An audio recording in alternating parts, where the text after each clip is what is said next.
E segundo, um fato que é nem sempre suficientemente destacado é que nós temos no Brasil pelo menos duas agriculturas. Uma que é a do chamado agronegócio, ou da agricultura patronal, e um outro universo que a gente, por facilidade, agrupa numa denominação que é mais uma categoria sociopolítica, talvez, da agricultura familiar, mas que esconde uma heterogeneidade, né? Essa denominação única, ela não deixa ver uma enorme heterogeneidade que está aí dentro. Eu não estou dizendo que são dois mundos separados, que não se intercomunicam, e também não estou dizendo que a agricultura familiar não tem participação no processo exportador, mas que não se trata de um único Brasil que se beneficia integralmente dessa inserção exportadora, não é. Isso não é verdade. Eu dou um exemplo.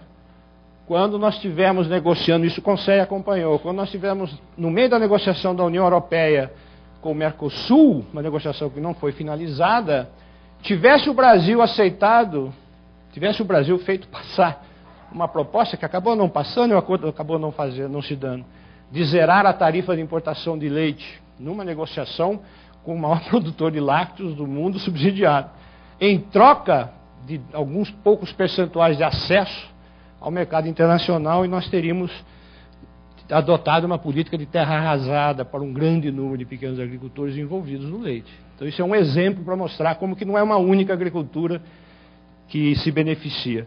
O caso do trigo eu destaquei porque ele é um exemplo meio paradigmático nesse país, porque, por razões que não dá tempo de explicar e sem nenhum trocadilho, o trigo se tornou um bem de consumo de massa sem estar inscrito, digamos, na nossa aptidão de produção e sem estar inscrito, digamos, no que se é que existe alguma cultura original nesse país, mas, enfim, sem estar inscrito nos hábitos culturais da população do Brasil em geral, né?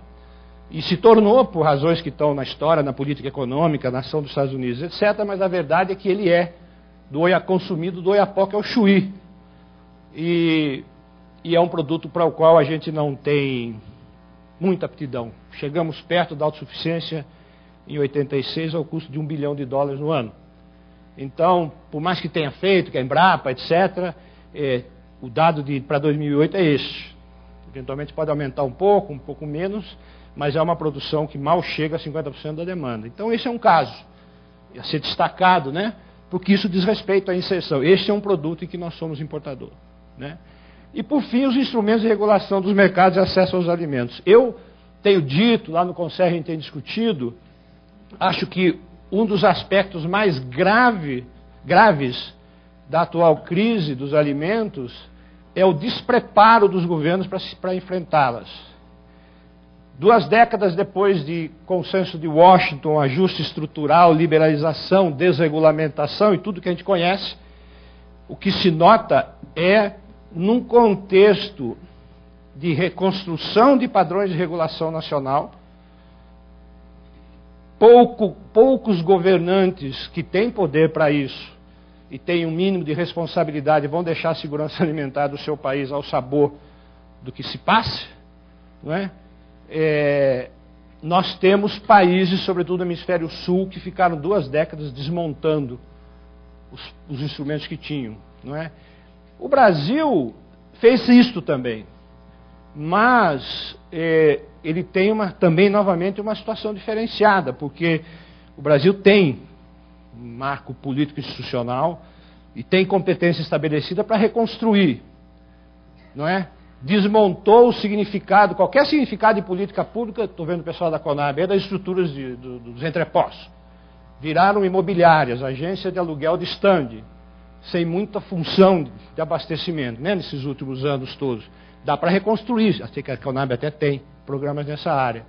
Não é qualquer país que tem uma Petrobras e assim sucessivamente. Então nós temos um marco político institucional que nos permite reconstruir esses instrumentos. Mas isso não é verdade para o mundo todo, particularmente para os países que mal participaram da festa anterior e agora estão tendo que se defrontar com uma conjuntura onde esses instrumentos são fundamentais. Eu digo mais, acho que se alguma cooperação internacional é fundamental hoje, ela é uma cooperação de política pública.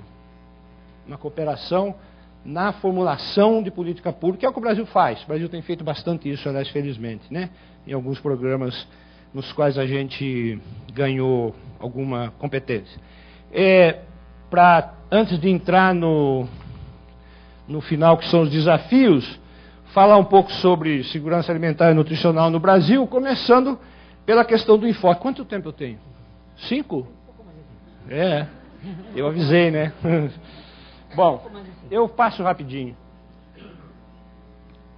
Eu pensei, quando eu vi as mesas, né, eu falei, bom, eu não vou entrar em indicadores, porque acho que o que mais vão fazer de manhã é discutir indicador. Então eu vou falar de outras coisas para não incidir. Mas eu tenho uma questão que eu acho que é importante. Foi até observado de manhã que era preciso trabalhar, né? Nós temos um enfoque brasileiro de segurança alimentar construído nos últimos 20 e poucos anos. Esse brasileiro aí não tem nenhuma pretensão de nenhum sentido xenófobo, nem nada disso. É apenas para valorizar que ele é fruto de uma construção de 20 anos com movimentos sociais, organizações e governos. E tem particularidades em relação a outros enfoques, a começar por essa denominação alimentar e nutricional. Mas o que eu queria chamar a atenção é o seguinte: a construção que vem sendo feita é uma construção que tem duas referências principais. A primeira, segurança alimentar e nutricional é entendida como um objetivo de política pública orientado por dois princípios: o princípio do direito e o princípio da soberania. Isso está escrito na nossa lei, na lei orgânica. Felizmente, inscrevemos isso na lei. Isso não é óbvio, não é muito simples encontrar esse tipo de definição, ainda que a inscrição na lei nem sempre assegure muita coisa. Mas a ideia qual é? A ideia é que são políticas que têm que ser orientadas por uma concepção de direito, na sua concepção e na maneira de implementar, não é? E segundo, obviamente, uma defesa do direito.